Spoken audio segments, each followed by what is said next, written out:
Hola, soy Guadalupe Sierra y en este video quiero hablarles de la teoría de la detección de señales. También es conocida como teoría del umbral de respuesta o por sus siglas TDS. Es un sistema de análisis de la toma de decisiones que intenta describir la capacidad de un sujeto para percibir un estímulo y emitir una respuesta.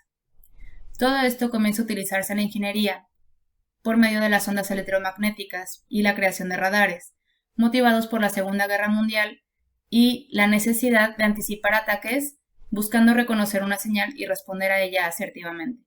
Weber y Fechner, considerados los padres de la psicofísica, que estudia la relación entre estímulos externos y la percepción del sujeto, realizan estudios enfocados a la teoría de detección de señales, como el umbral de detección de estímulos, el umbral diferencial, el umbral absoluto y el método de estimulación constante.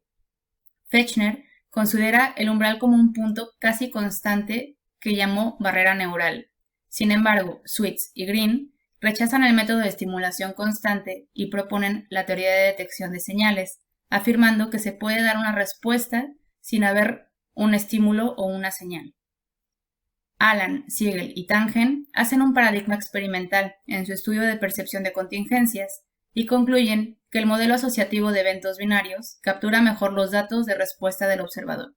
Esto quiere decir que es más fácil captar las respuestas del observador si limitamos las respuestas a sí y no. Uno de los conceptos básicos de la TDS sería el observador o sujeto, que sería el sujeto examinado, la señal, que es percibida a través de los 5 sentidos, y sería el estímulo, el ruido, que es un estímulo adicional que puede crear distracción o confusión, la sensibilidad, que es la facultad de sentir y percibir, especificidad, la capacidad de distinguir la señal del ruido. El criterio de respuesta es algo muy personal, son las diferencias individuales o las tendencias que tenemos de respuesta.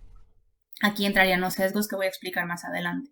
La matriz 2x2 o el sistema binario, que es lo que limita las respuestas a sí o no, que puede ser con un estímulo presente o ausente, como el cuadro debajo aquí a la derecha. Y el umbral, que es la cantidad mínima de señal requerida para ser registrado. Para explicar el criterio de respuesta me gustaría dar a entender la distribución de ruidos y señales. En este ejemplo tenemos una curva de color rojo que representa el ruido y una curva de color azul que representa la señal. Si la curva de ruido tiene más intensidad que la curva de la señal, quiere decir que hay menos probabilidad de detectar la señal. Sin embargo, en este ejemplo, si la curva de ruido y de señal tienen la misma intensidad, hay más probabilidad de detectar la señal. Independiente a ello, tenemos la detectabilidad o sensibilidad. La separación que hay entre una curva y otra, entre la curva de ruido y la curva de señal, va a permitir que haya una detectabilidad o sensibilidad más alta o más baja. Si las curvas están más alejadas, hay más probabilidad de ser detectada la señal. Si las curvas están más próximas, hay una detectabilidad o sensibilidad más baja de percibir la señal. Aparte o ajeno a esta línea horizontal que sería la detectabilidad o sensibilidad, tenemos la línea vertical que sería el criterio de respuesta, que puedo dar una respuesta positiva o una respuesta negativa, independiente a la separación que haya de las curvas.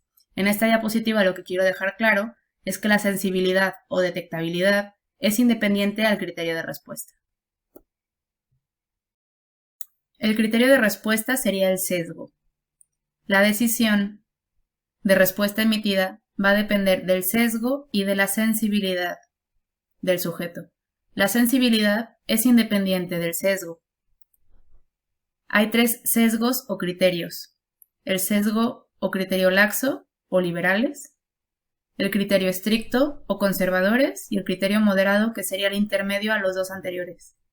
Para explicarlo mejor, tenemos esta imagen en donde el ejemplo A serían los liberales o criterio laxo, el ejemplo B sería el criterio estricto o conservador y el ejemplo C sería el criterio moderado. Tenemos por separado las curvas de ruido y de señal. Lo importante de este ejercicio es entender que en el criterio laxo o el sesgo liberal se precipita a emitir una respuesta cuando tiene la señal, es decir, empieza a percibir la señal y emite la respuesta, pero puede generar mayor probabilidad de error. En el ejemplo B tenemos el criterio estricto o conservador. Tienen que tener mayor seguridad para emitir una respuesta, es decir, que la señal tiene que estar más presente y demoran más en emitir una respuesta. Y por último, el ejemplo C, que sería el criterio moderado, que está intermedio en ambos. No demora mucho en emitir una respuesta, pero se lo piensa más que el criterio laxo. Por lo tanto, tienen menor probabilidad de error. En los tres casos, la detección es la misma. Detectaron la señal, pero va a haber un sujeto que tenga, por ejemplo, el criterio moderado, que sea más eficiente. El sistema binario o la matriz 2×2 sería representada con este cuadro, en donde tenemos dos posibles aciertos y dos posibles fallas. Sería parte del criterio de respuesta. Vamos a tener señal presente o señal ausente y respuesta presente y respuesta ausente. De color verde tenemos los dos posibles aciertos. Esto quiere decir el acierto o hit, la señal presente y detectada, que sería este cuadro. Falsa alarma, cree detectar la señal, pero solo había ruido. Fallo por omisión, está la señal presente, pero no la detecta, este cuadro. Y el rechazo correcto, no detecta la señal porque solamente había ruido.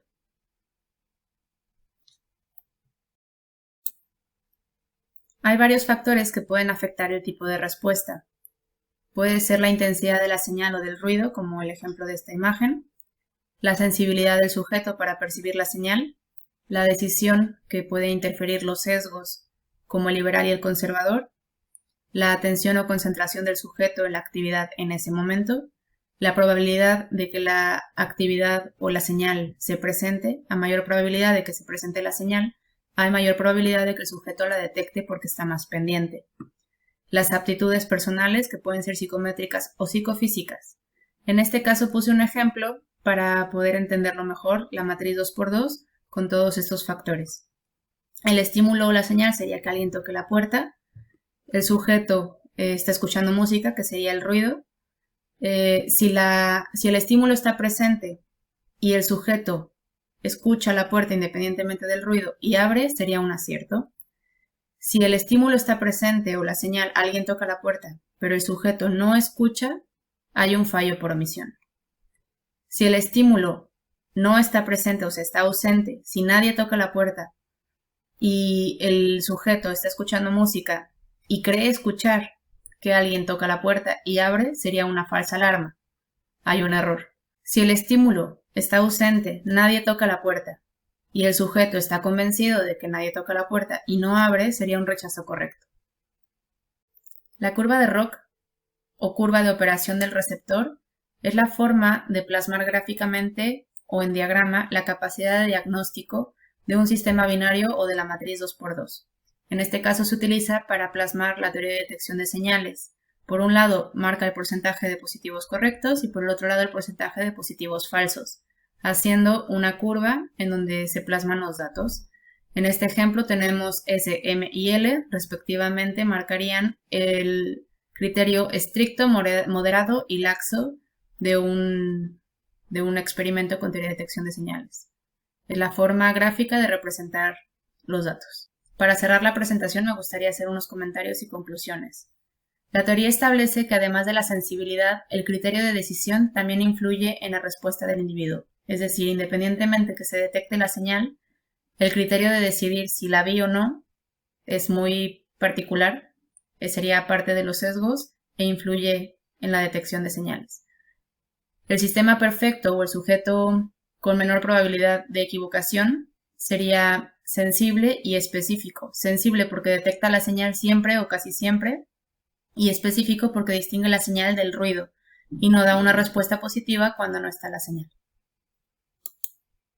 Aquí hay referencias bibliográficas empleadas, algunas sugeridas en clase y otras complementarias para añadir al trabajo. Muchas gracias y espero que les haya gustado. Hasta pronto.